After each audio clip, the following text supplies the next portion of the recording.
কথা বলবে রাম নারায়ণ রাম নারায়ণ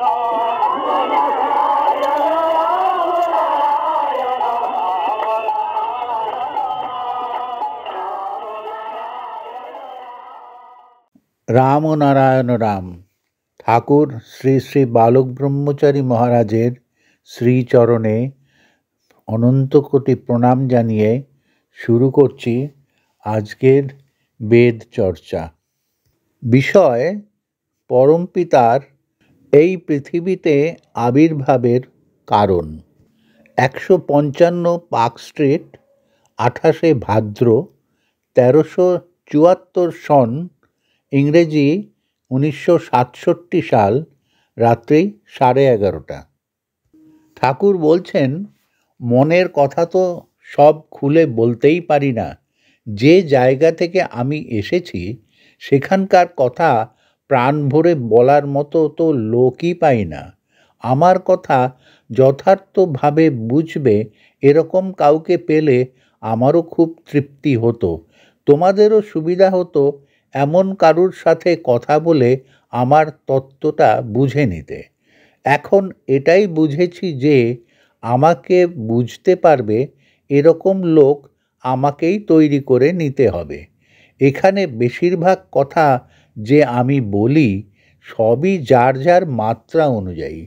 কেউ হয়তো মূর্তি পূজা করতে ভালোবাসে, আমার কাছে অনুমতি চাইতে এসেছে, তাকে বললাম মূর্তি পূজা করো। আবার পর মুহূর্তেই অন্য আরেকজনকে বলছি মূর্তি পূজা করে কি হবে। সেদিন বৃন্দাবন থেকে শ্যামা মায়ের ভক্ত যারা এসেছিল তারা যখন কৃষ্ণ সম্বন্ধে জানতে চাইল, তাদেরকে কৃষ্ণের মাহাত্ম্য সম্বন্ধে কত কিছুই জানালাম। আবার ওই যে কি নাম যেন, চন্দননগর না ওই দিকে থাকে, পার্টি করে, কালিদাস বলছেন রাম চ্যাটার্জির কথা বলছো?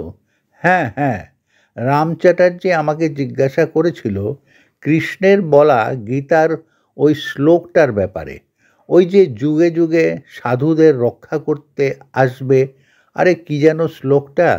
কালিদাস বলছেন যদা যদা হি ধর্মস্য গ্লানির্ভবতি ভারত। হ্যাঁ হ্যাঁ, ওই শ্লোকটা সম্পর্কে জিজ্ঞাসা করলো। আমি ওকে বললাম বেদের যুগের বড় বড় ঋষিরা কৃষ্ণের সময়ে থাকলে এই কথা বলার জন্য কৃষ্ণকে চরম শাস্তি দিত, কারণ এই শ্লোক মানুষকে দুর্বল করে দেবে। মানুষের উপর যখন অত্যাচার হবে তখন যদি সে তার প্রতিবাদ প্রতিরোধ না করে কৃষ্ণের আশায় বসে থাকে তাহলে তো মানুষ দুর্বল হয়ে পড়বে, সমাজের কাঠামো ভেঙে পড়বে। কৃষ্ণের আশায় বসে থেকেই সমাজের আজ এই দুরবস্থা। যদি কৃষ্ণ এইভাবে বলতো যে যখন অত্যাচার হবে তখন আপনারা হাতের সামনে হাতা খুন্তি যা পাবেন তাই নিয়েই নেমে যাবেন এবং এই হাতাওয়ালা খুন্তিওয়ালাদের সাথেই আমি থাকব, তাহলেও একটা নম্বর দেওয়া যেত। রাম চ্যাটার্জি যাওয়ার সময় বলে গেল, আপনার মতো নাস্তিক পৃথিবীতে দুটো আছে কিনা সন্দেহ। সমস্যাটা শুরু হয় কখন? যখন বাইরে গিয়ে রাম চ্যাটার্জির সাথে ওই বৃন্দাবন থেকে আসা ভক্তদের মধ্যে কথা হবে। একজন বলবে ঠাকুর কৃষ্ণ মানে, আরেকজন বলবে মানে না। যারা নাস্তিক বলে নিজেদের ভাবে তারা রাম চ্যাটার্জিকে বলা কথাটায় খুশি হবে, আবার যারা ঈশ্বরে বিশ্বাসী তারা কৃষ্ণের মাহাত্ম্যের কথা শুনে আনন্দ পাবে। একইভাবে কৃষ্ণ অনুরাগী যারা, তারা যদি গীতার শ্লোকের ব্যাখ্যাটার কথা শোনে তাহলে মনে মনে খুবই ব্যথা পাবে, আর হয়তো কোনোদিনই আমার কাছে আসবে না। এখন বোঝো আমার অবস্থাটা। এইভাবে সবার মন রাখতে গিয়ে ভিতরের সত্যিকারের চিন্তাটা যে কি চলছে তা আর বলা হয়ে উঠছে না। তবুও এত প্রতিকূল পরিস্থিতির মধ্যেও যা দিয়ে চলেছি তাতেও আমার অরিজিনাল চিন্তা ভাবনার প্রচুর আভাস রয়ে যাচ্ছে। কালিদাস বলছেন, তাহলে তোমার অন্তরের পূর্ণ পরিচয় আমরা কিভাবে পাব? যে বীজ তোমাদের দান করা হয়েছে সেই বীজ যেদিন ফুটে উঠবে সেদিন তোমরা প্রথম উপলব্ধি করবে যে তোমাদের বাবা এতদিন তোমাদের তালে তাল দিয়ে চলেছেন, কিন্তু হওয়া উচিত ছিল উল্টোটা। তোমাদেরই আমার সুরে সুরে সুর মিলিয়ে যাওয়ার কথা। তোমাদের ভিতর থেকেই সেদিন ব্রহ্মের বাণী ফুটে উঠবে। আমি আজ ক্লান্ত। ধীরে ধীরে জীবনের সূর্য মধ্য গগন থেকে পশ্চিমের দিকে ঢলে পড়তে শুরু করেছে। রাত্রিবেলা শুতে পারি না, আমাকে বসিয়ে রাখে। 2 দিন আগে এক অদ্ভুত জিনিস দেখলাম। আমার কাছে কোনো কিছুই অদ্ভুত না, তোমাদের মতো করে বলতে গিয়ে অদ্ভুত শব্দটা বললাম। রাত্রিবেলা বিশ্ব প্রকৃতি থেকে একটা অনুরোধ আসলো। খুব ছোটবেলায় যখন কাজে বসতাম তখন এমন কেউ কেউ আসতো। হঠাৎ দেখি তারা সেদিন এসে হাজির। এসে প্রণাম জানিয়ে বলল, আপনি যদি খুশি থাকেন তবে আপনার কাছে একটা অনুরোধ আছে। আপনার মতো 3 জনকে তৈরি করতে হবে। এইটুকু বলেই চলে গেল। কালিদাস বলছেন, একটু যদি বুঝিয়ে বলো তাহলে আমাদের সুবিধা হবে। ঠাকুর বলছেন, এই কথা আমার ঘরানার কথা, এটা কারুর বোঝানোর জন্য নয়। তোমরাও এসব কথা নিয়ে বাইরে বেশি আলোচনা করবে না, কারণ বুঝ পাকা না হলে অনেক রকম বিভ্রান্তিমূলক ব্যাখ্যা নিজেরাই করে বসে। সেদিন নমিতা এসে জানতে চাইল আমি অচল সেনকে এই বিশ্বের প্রেসিডেন্ট বলেছি কিনা। সেদিন নর্থ বেঙ্গল থেকেও কে একজন চিঠি লিখে এই প্রসঙ্গে জানতে চেয়েছে। যেখানে কেউ কাউকে মানে না সেখানে সাংগঠনিক শৃঙ্খলা রাখার জন্য আমাকে অনেক কথা বলতে হয়। এখন আমি যদি বলি যে এই কথা আমি বলিনি, তাহলে কাল থেকে অচল সেনকে কেউ মানবে না। আবার বেহালা থেকে আসে সমীর, আমাকে বলল প্রেসিডেন্টের কাছে থাকলে নাকি ওর অনেক উপকার হয়। আমি বললাম, বেশ, কারুর বিশ্বাসে আমি সাধারণত আঘাত করি না, তবে কেউ যদি আন্তরিকভাবে জানতে চায় তখন অনেক সময় কিছু কিছু কথা খুলে বলি। মানুষ নিজের চিন্তা অনুযায়ী আমাকে বিচার করে, সেই অনুযায়ী তার মনের মতো কথা হলে খুশি হয়, আবার একটু অন্যরকম কিছু শুনলে দুঃখ পায়। কিন্তু আমার মনের একান্তের কথাটা কেউ জানতে চায় না। নিজের বুদ্ধিটাই সবসময় কার্যকর হয়ে চলে। নিজেরাই কিছু একটা বুঝে নিয়ে তৃপ্তি নিয়ে চলল। কোনো সময় ভুল ধরিয়ে দিলে আবার একটা ব্যাখ্যা নিয়ে এসে তার কাজের সমর্থনে যুক্তি দেখায়। কিছুতেই সেই সহজ সরল স্বচ্ছ মন নিয়ে দাঁড়াতে চায় না। আমি সেই বুঝের মাঝে হাত না দিয়ে অপেক্ষা করতে থাকি সেই বীজ ফোটার জন্য, যেদিন আমার সত্যিকারের মনের কথা তাকে জানাতে পারবো। কি কঠিন পথ দিয়ে যে আমি সেই শিশু বয়স থেকে এগিয়ে চলেছি তা তোমরা বুঝতে পারবে না। সুগারের বাড়াবাড়ি শুরু হওয়ার পর থেকে অনিমা প্রয়োগ একদমই বন্ধ করে দিয়েছি। দেহের যে কোষগুলো ব্লাড সুগারে আক্রান্ত হয়ে আছে, রাতের বেলায় অনিমা দিয়ে মিশে যাওয়ার পর আবার যখন দেহ ফর্ম হতো তখন সেই একই অণু থাকতো না, অন্য অণু দিয়ে দেহ গঠিত হয়ে যেত। কোটি কোটি অণু পরমাণু দিয়ে এই দেহ গঠিত।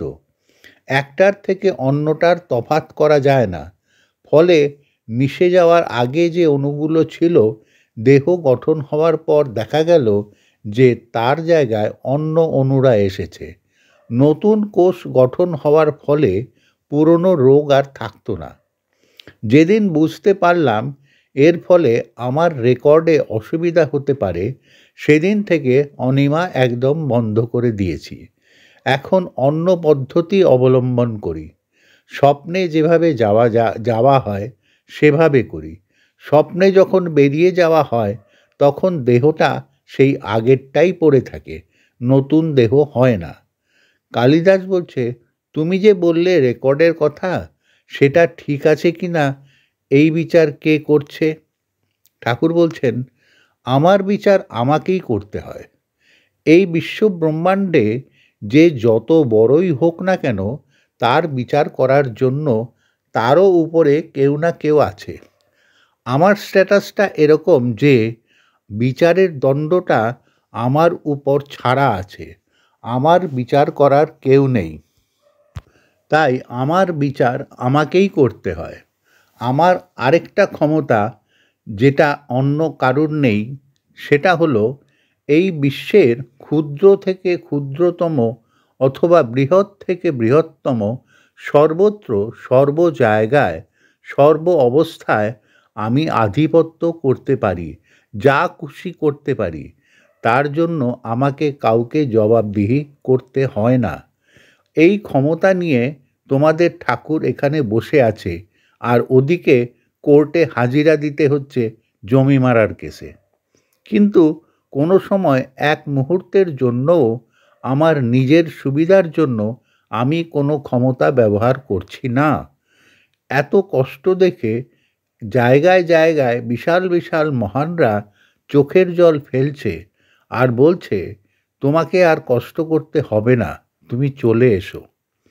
জীবনে দুটো পয়সা রোজগারের জন্য পাকা চুল তোলা থেকে শুরু করে কাপড় বিক্রি করা, রেডিওর দোকান দেওয়া থেকে শুরু করে কি না করেছি, কিন্তু এক মুহূর্তের জন্যও আমার স্পিরিচুয়াল ক্ষমতার অ্যাডভান্টেজ কখনো নেই নাই। আমার যে কারণে আসা সেটাই আমার কাছে সব কিছু। বিশ্বের সব মহানদের অনুরোধে আমার আশা। বীজের মধ্যে গাছের পূর্ণ বিকাশের ক্ষমতা রয়েছে, সব বীজেই সেই ক্ষমতা রয়েছে। বিশ্ব ব্রহ্মাণ্ডের বীজ হল জীব। জীবের মধ্যে বীজাকারে এই বিশ্বের পূর্ণ ক্ষমতার সম্ভাবনা রয়েছে। পূর্ণ ক্ষমতার সম্ভাবনা থাকা সত্ত্বেও সেই চরমতম পূর্ণের জায়গায় কেউ পৌঁছাতে পারছে না।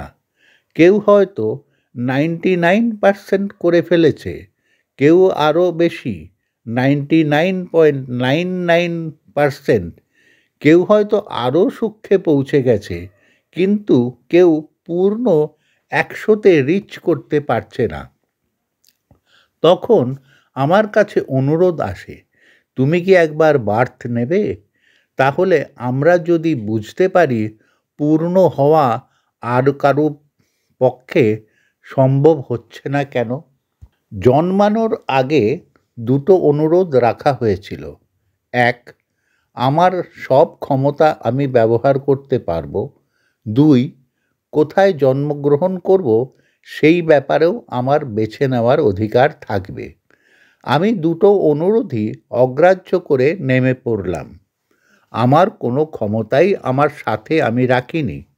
যেটুকু বিভূতি তোমরা দেখো সেটা আমার সাথে সাথে হাত পায়ের মতো যেটুকু থেকে গেছে। ট্রেনটা যখন আসে তখন পাশ দিয়ে ঝড়ের মতো হাওয়া বইতে থাকে। তার জন্য কি এটা বলতে হবে ট্রেনটা ইচ্ছা করে হাওয়াটাকে নিয়ে এসেছে? তা নয়, ট্রেনটার গতির সাথে সাথে হাওয়াটা আপনিই এসে পড়ে।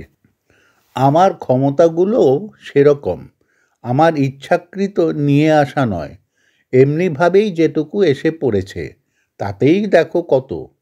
এই কাজটুকুর জন্যই আমার আশা। অন্য আর যা কিছু দেখো তার সবটাই এখানকার নিয়ম কানুন অনুযায়ী চলার সুবিধার জন্য আমাকে করতে হয়। কালিদাস বলছেন, তোমার জায়গায় আর কেউ কোনোদিন আসতে পারবে না। ঠাকুর বলছেন, এটা আমি কেন বলতে যাব? তবে এত অনন্ত কোটি বছর যে কেউ আসেনি তা তো তোমরা জানতে পারলে। আমার নিজের মুখ থেকে এই কথা শুনতে বিশেষ ভাগ্য লাগে।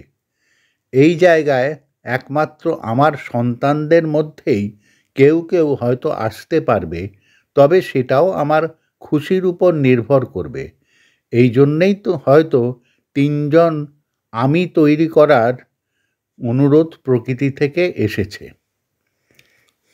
অর্থাৎ 3জন ঠাকুর। জানি না কবে, আবার বলছি, জানি না হবে কি না, কারণ কখন কোন পরিস্থিতির ভিতর দিয়ে যেতে হয়। যদি কাউকে তৈরি করতে পারি তখনই বোঝা যাবে। তবে প্রকৃতি চাইছে, সে ইঙ্গিত 45 বছর পূর্ণ করার পর থেকেই আসছিল। কালিদাস বলছেন, আমরা তো সকলেই তোমার মনের মতো তৈরি হতে চাই। 6Cর বাড়িতে থাকার সময় ডক্টর হরিহর গাঙ্গুলি আমাকে দেখতে এসেছিল। ঠাকুর বলছেন, আপনাকে কি কেউ কোনোদিন বুঝতে পারবে? গুরু নিজেও অনেক সময় জানে না কে তার ঘরানাটা বহন করবে। এনায়েত খাঁর বেশি বয়সের ছেলে ছিল বিলায়েত। এর ফলে বিলায়েতের দিকে খুব একটা নজর দিতে পারেনি। মাস্টার পানু না কে একজনকে শেখানোর জন্য, কি নামটা যেন শ্যামমেনত জানে, তাকে শেখাতে গিয়ে সর্বস্ব দিল, কিন্তু কিছুতেই পারল না। কিন্তু এনায়েতের মৃত্যুর পর যে শোকসভা হলো, সেখানে ছোট্ট বিলায়েতের যন্ত্রে টোকা দেওয়া শুনে কোনো ওস্তাদ যেন চেয়ার ছেড়ে উঠে দাঁড়িয়েছিল। আরে, এ যে একেবারে এনায়েতের টোকা। গুরুর দৃষ্টি সবসময় সবার প্রতি যে এক থাকে তাও ঠিক না। ধরো 2জন শিষ্যকে গুরু একই সাথে একই আদেশ দিল, দুজনের কেউই সেই আদেশ পালন করতে পারল না। ব্যর্থ হয়ে 2 শিষ্য যখন গুরুর সামনে এসে দাঁড়ালো, তখন গুরুর মনে দুরকম ভাব হলো। প্রথম জনের দিকে তাকিয়ে গুরুর যেন কোথায় একটু কষ্ট হলো। এত শেখালাম, এত পরিশ্রম করলাম, তবুও শিখতে পারল না। ওর জায়গায় অন্য কারুর পেছনে আমি এই খাটনিটা খাটলে সে নিশ্চয়ই ভালো করতে পারত। অন্যদিকে দ্বিতীয় জনের দিকে তাকিয়ে গুরুর মনে হলো, ও তো ওর সাধ্যমতো পরিশ্রম করেছে, আমারই নিশ্চয়ই শেখানোতে কোথাও গলদ রয়ে গেছে। যদি আরও একটু সময় দিতে পারতাম তাহলে নিশ্চয়ই সফল হতো। ওর কোনো দোষ নেই, আমি সঠিক সুযোগের ব্যবস্থা করতে পারিনি। এই দ্বিতীয় জন সাধারণত গুরুর ঘরানা পেয়ে থাকে। এই চিন্তায় যে সবসময় গুরুর নিজের হাতে থাকে তাও নয়। অনেক কটা ফ্যাক্টরের উপর সব কিছু নির্ভর করবে। তার চলন বলন, পরিবারের আপত্তি আছে কি না, কারণ কাছে রেখে তৈরির যে সুবিধা পাওয়া যায়, দূরে হলে একটু অসুবিধা হতে পারে। তবে মনে হয় প্রকৃতি থেকে যখন অনুরোধ এসেছে, প্রকৃতি থেকেই কাউকে হয়তো আমার কাছে পাঠানো হবে। আমি নিজে বেছে নিতে গেলে অসুবিধা হবে, কারণ মায়াটা এত বেশি যে বাছাবাছি করা আমার পক্ষে কঠিন হবে। প্রকৃতি থেকে পাঠানো হলে আমার বাছবিচার করার কোনো দায়িত্ব থাকলো না, কারুর কিছু বলারও রইল না। কালিদাস বলছে, তোমার যে এত শিষ্য, তারাও তো তোমার সন্তান, তাহলে তারাও তো স্বাভাবিক নিয়মে পিতার সম্পত্তি পাবে। ঠাকুর বলছেন, আমি যে তোমাদের সন্তান করেছি এটা তোমাদের উদ্ধারের জন্য। তোমাদের এখনকার মাত্রা আর আমার মাত্রার তফাৎটা তোমরা এই মুহূর্তে চিন্তাতেও আনতে পারছো না। যারা চলে গেছে তারা কিছুটা এখন বুঝছে। অশ্বিনী চ্যাটার্জি মুন্সিগঞ্জে মৃত্যুর সময় বলছে, ঠাকুর তুমি কোথায় আর আমরা কোথায়? অবাক হচ্ছি তোমার সাথে আমাদের দেখা হলো কি করে। অশ্বিনী যাওয়ার সময় স্বামীবাগের বাড়িতে আমার সাথে দেখা করে গেছে। রবি ঘোষ ও মোহাম্মদ আলী তখন আমার সামনে দাঁড়িয়েছিল। ওরাও অশ্বিনীকে দেখেছে, কিন্তু ভেবেছে অশ্বিনী বুঝি এমনি আমার সাথে দেখা করতে এসেছে। পরে সন্ধ্যাবেলায় মুন্সিগঞ্জ থেকে যখন খবরে আসলো তখন বুঝলো। খুব সাধারণের মতো তোমাদের সাথে মিশি বলে তোমরা এখন আমাকে বুঝে উঠতে পারছো না। ফলে এই বীজ পূর্ণরূপে ফুটে উঠতে বহুদিন লেগে যাবে। মৃত্যুর পরে আরেকটা অবস্থায় তোমাদের নিয়ে যাওয়া হবে, সেখানে আবার আরও উঁচুতে ফুটে ওঠার পথ বলে দেওয়া হবে। এইভাবে চলতে চলতে কবে যে সেই পূর্ণ অবস্থায় যাবে এই মুহূর্তে তা বলা কঠিন। এই বিশ্বে আমার গতি খুব বেশি হওয়ার জন্য আমার সাথে তাল রাখার ব্যক্তির বড় অভাব। তাই হয়তো বিশ্ব প্রকৃতি থেকে এই কলমের গাছের অনুরোধ এসেছে। তবে আমিও এটা প্রকৃতির উপরই ছেড়ে দিয়ে বসে আছি। প্রকৃতি থেকে কাউকে নিশ্চয়ই পাঠাবে, তবে সব কিছুই নির্ভর করবে আমার খুশির উপর। এটা জোর করে করার জিনিস নয়, একমাত্র খুশি থাকলেই আমি করতে পারবো। তখন আমার তত্ত্বটা তার মধ্যে দিয়ে রিফ্লেক্টেড হবে। তবে বীজ থেকে কি হবে না? নিশ্চয়ই হবে। আমার কোনো বীজই অযথা নষ্ট হবে না, সব বীজই ফুটে উঠবে। সেই চিন্তা নিয়েই তো আমি দীক্ষাটা দিয়েছি। কিন্তু বীজ থেকে পূর্ণ গাছ ফুটে উঠতে সময় অনেকটা লাগছে বলেই প্রকৃতির এই কলমের চিন্তা। রাম ও নারায়ণ রাম। প্রিয় সুধীবৃন্দ, আশা করি আপনারা আপনাদের মূল্যবান মতামত এবং পরামর্শ কমেন্ট করে জানাবেন এবং সাবস্ক্রাইব করে দেবেন। রাম ও নারায়ণ রাম।